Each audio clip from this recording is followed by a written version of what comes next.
Welcome, gentle listener. I am Baldermort, your faithful servant, and I wish to introduce you to the important factions, forces, and units of the Warhammer 40k universe, the grim darkness of the far future, where there is no time for peace, there is only time for war. And today, we are to discuss some of the most powerful knights under the banners of the Imperium entire. Arguably the equal to the Custodian Guard themselves, there are none other who can compare to the might of these Space Marines. Of course, I speak of the elite amongst the elite, the Paladins and Purifiers of the Order of the Grey Knights. Adeptus Astartes, Space Marines, but who take their gene seed not from a Primarch, but from the very Emperor himself. They literally have strands of the DNA of the Master of Mankind within their bodies, and it gives them a psychic might that is second to none amongst their kind. The occasional exception that proves the rule may arise, in the form of, say, Castellan or Mephiston of the Blood Angels, or Tigurius of the Ultramarines, but they are simply that, the exceptions that prove the rule. For the Grey Knights are the preeminent psychic and mystic masters in all of the Imperium. But there are elements that they gain from their heritage, the very power of the Emperor running through their veins, that are not so oft remarked upon. Elements that are perfectly epitomized and shown in the units we are about to discuss. And so, for the very basics, let us lean on existing wisdom.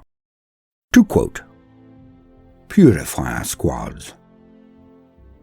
The Purifiers are an order apart from other Grey Knights, distanced from their battle brothers by nature and tradition. The Chambers of Purity lie deep beneath the Fortress Monastery, at the entrance to the ancient and shadowy vaults of Mount Anarch, the better to ensure that the Purifiers guard against the evil that slumbers therein. Only the chapter's Grand Masters are permitted to enter these halls unbidden. This edict has proved something of a challenge to neophytes over the centuries. Some return to the chambers above following a brutal beating to reinforce the lesson that the Purifiers trust not even their battle brothers where some secrets are concerned. Other intruders do not return at all, their fate a mystery. Just as the Paladins serve as exemplars of the Grey Knights' warrior ideal, the Purifiers epitomize the chapter's sanctity of purpose. They are dour and taciturn, and their eyes burn with a black fire that borders on fanaticism. There is neither training regime nor set process by which Grey Knight can join these ranks. Membership of the Purifier's order is not granted through skill, valor, or a tally of grim deeds soaked in blood. Indeed, a Grey Knight can serve his chapter with distinction for centuries without end, yet still this ultimate honor may well be denied him. Rather, Purifiers recruit only from those amongst their battle brothers whose souls are considered to be utterly incorruptible and resistant to the temptations of the warp, even by the exacting standards of the Grey Knights. So careful is the selection that there are seldom more than a handful of Purifiers. Yet never has thought been given to relaxing the restrictions of induction, lest the sanctity of the order be compromised.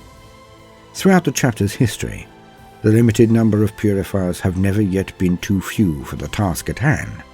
Whether this is due to some strange quirk of fate, or the machinations of some higher power, is impossible to say. Perhaps it is part of the Emperor's will for there to exist a few unblemished warriors whose purpose is to combat demons in all their forms, and to ensure that the fire of victory is never extinguished. Perhaps it is by the design of some darker power that so few have the resilience of spirit to take up their mantle. In any case, the Purifiers often form the chapter's spearhead against the legions of demons who pour from the Cicatrix Maledictum. As with all Grey Knights, they never question their duty. An untarnished spirit is not simply the Purifier's defining characteristic, it is also their greatest weapon. Combined with the Grey Knight's formidable psychic might, this hollowness of heart and mind can be transformed into a cleansing azure flame that burns both the body and soul of an unworthy adversary. Any source of evil draws the flame, and few dark creatures can resist the power of this glorious conflagration. A demon's cold malevolence is turned violently against it. A corrupted soldier's fear erupts into a corona of fire. None save the purifiers walk unharmed through the blaze, armor gleaming as they dispatch their charred and blackened foes. To the righteous we bring hope. To the tainted we bring fire. Castellan Crowe. Castellan Crowe, champion of the Order of Purifiers. Castellan Crowe is head and brotherhood champion of the Purifier Order. A nobler exemplar of the Grey Knights would be impossible to find. By the measure of the Grey Knights, Crowe is a flawless soul, so resistant to the temptations of chaos as to be all but immune to them. It is well that this is so, for Garan bears a burden greater than any of his brothers, the Black Blade of Antwyr. The Grey Knights first encountered the Blade of Antwyr during the latter years of Millennium 37. It was one of the many horrors unleashed upon the galaxy during the mad years of the Clusiad, unearthed from amongst the ruins of an ancient temple by apostles of the Blind King. A demon weapon of great power, the Blade of Antwyr swiftly corrupted its discoverer's mind and body. Together, sword and slave made bloody war upon the Vidder, Tremaine, and Darkspire sectors, a war only ended by the intercession of all 8 brotherhoods of Grey Knights. In the aftermath of that great conflict, the blade and its wielder vanished into the warp. Yet seldom is such evil gone forever, and 3,000 years later, on the doomed moon of Tethys, the Blade of Antwyr crossed the path of the Grey Knights once more. This time, however, its bearer was finally slain, and the sword that had once nearly doomed the galaxy now lay in the hands of its enemies. Alas, the Grey Knights were unable to destroy the Blade of Antwyr. Its warp-spawned form was impervious to all means at their disposal. Yet they were reluctant to cast the evil sword into the darkness of interstellar space, for they felt certain that a fresh bearer would be drawn to its evil. Similarly, to seal it away in a vault would simply be to invite corruption of the chamber's guardians. So was the decision made to place the Blade of Antwyr into the safest prison of which the Grey Knights could conceive. It was given over into the wardship of the Purifiers, who in turn placed the blade into the hands of their brother champion. So has the blade passed from incorruptible warrior to incorruptible warrior for 1,000 years, and has now reached the hands of Garan Crowe. Crowe's wardenship of the Blade of Antwyr has brought him both physical and spiritual peril. When not beset by maddened mortals and desperate demons drawn by the sword's evil, Crowe must do psychic battle with the blade itself, for it strives ever to tempt him with promises of power, or bind his will with the blackest sorceries. Tendrils of iridescent energy leap from its edges, scoring flesh and melting metal with their baleful caress. With every crackling surge, Crowe is reminded of the destruction the blade could bring to his enemies. Crowe must be forever on guard, for the sword's sibilant whispers echo endlessly through his mind, offering to lend its strength to his own in the pursuit of victory. Many men would embrace such a chance, gambling that their will would be strong enough to control the sword's bounty without becoming corrupted in return. Yet no matter how dark the hour or desperate the battle, Crowe has never succumbed. His thoughts and actions are his own. He is the guardian of the blade, incorruptible and inviolable, and will remain so until the day of his death. Paladin Squads. The Grey Knights do not believe that warrior is forged in battle, rather that war tempers the fighting spirit of a man born to great things. Therefore, if a Grey Knight wishes to prove himself worthy of a place amongst the Paladins, bravery and skill are not enough. He must complete 8 quests to establish his character and cause. The aspirant must spend a day and a night in the haunted caverns beneath Mount Anach, without losing sanity or purpose. Should he endure, he must match his will against the unsleeping evil of the dread tomb Abayarach, which lies chained in the chapter's Sanctum Sanctorum. His mental fortitude thus tested, the aspirant will then be called upon to prove his strength at arms. he will make pilgrimage to Lancel's tomb on the doomed moon of Tethys, bearing no armor to preserve him from the warp-spawned beasts trapped there. He must seek out and deliver a death blow to each of the 4 types of demon herald in service of the Chaos Guards, returning with a horn or tooth from each to prove his victory. 4 more quests are there, each more grueling than the last, with the final one the most difficult of all. The candidate will hunt down and banish one of the 666 most powerful demons to ever manifest in the mortal realm, armed only with his nemesis Forsword and the beast's true name, gleaned from the pages of the Iron Grimoire. Only when this is done will the aspirant have earned his ascension to the rank of Paladin. Given the perilous nature of these quests, it is little wonder that only the boldest knights become Paladins. Most Grey Knights who set out on this path are eventually slain or sucked wholly into the warp by the myriad demons they hunt. Nevertheless, it is almost unheard of for an aspirant to abandon his quest, as to do so is to incur grave dishonor. While the cost of pursuing the Paladin's quest is high, it ensures that nowhere in the Imperium can so noble an assemblage of warriors be found as in Titan's Hall of Champions. Once his quests are complete, and the night of triumphant feasting is over, the new Paladin leaves his brotherhood and takes his seat in that hallowed hall. From the moment of his elevation, each Paladin is bound in service to not only his chapter, but also to one of the Grand Masters, for whom he will act as bodyguard, champion, and advisor.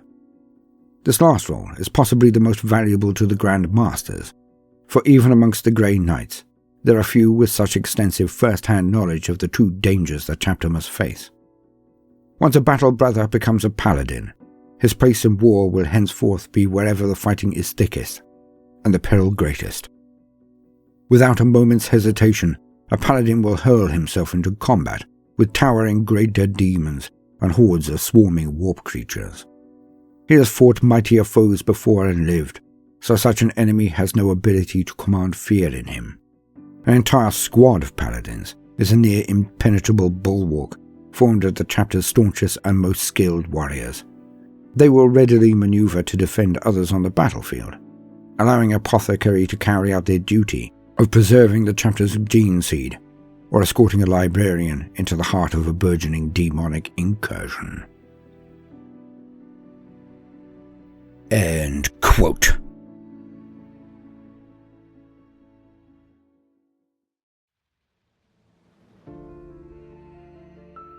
And thus, as we have heard, these are warriors second to none. For their mystic and psychic powers to control and harness the warp to devastating effect could indeed make them a match for a custodian guard. It is never as simple as that, of course, but it is an indicant of how truly mind-bogglingly powerful I perceive them to be from my reading of the lore. For an element that is often forgotten about Space Marines is that they are intrinsically resistant to the powers of the warp. Their spirit and willpower are one element, for certain, but their links to the Primarchs are equally to do with their amazing resilience to the more blatant expressions of the destructive and corruptive powers of the warp. But in the Grey Knights, we can see this very resistance augmented to such a degree that the mere presence of the Purifiers is enough to burn the evil around them. It is in the Emperor's purity that they gain this ability.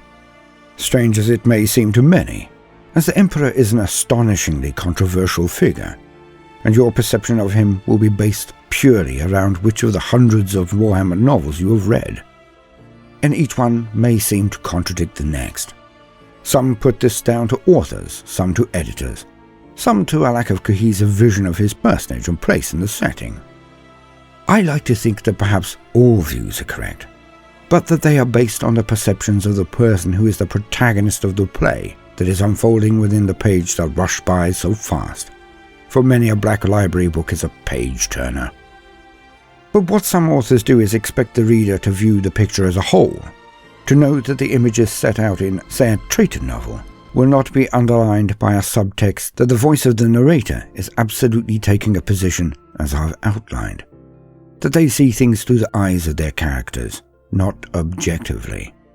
Hence the counter-narrative to the horror of the Emperor in the backstory of Angron could be mediated and moderated by the simple statement that perhaps the Emperor saw his wayward, broken son mutilated by the petty peoples of his world, cutting into his brain with the butcher's nails, and perhaps the Emperor did not see just another numbered weapon, but that if the narrator of the piece was neutral, they might identify that perhaps the Emperor looked upon his broken son and knew that the cruelest thing would have been to fight for him, remove his enemies, and thus remove his anger.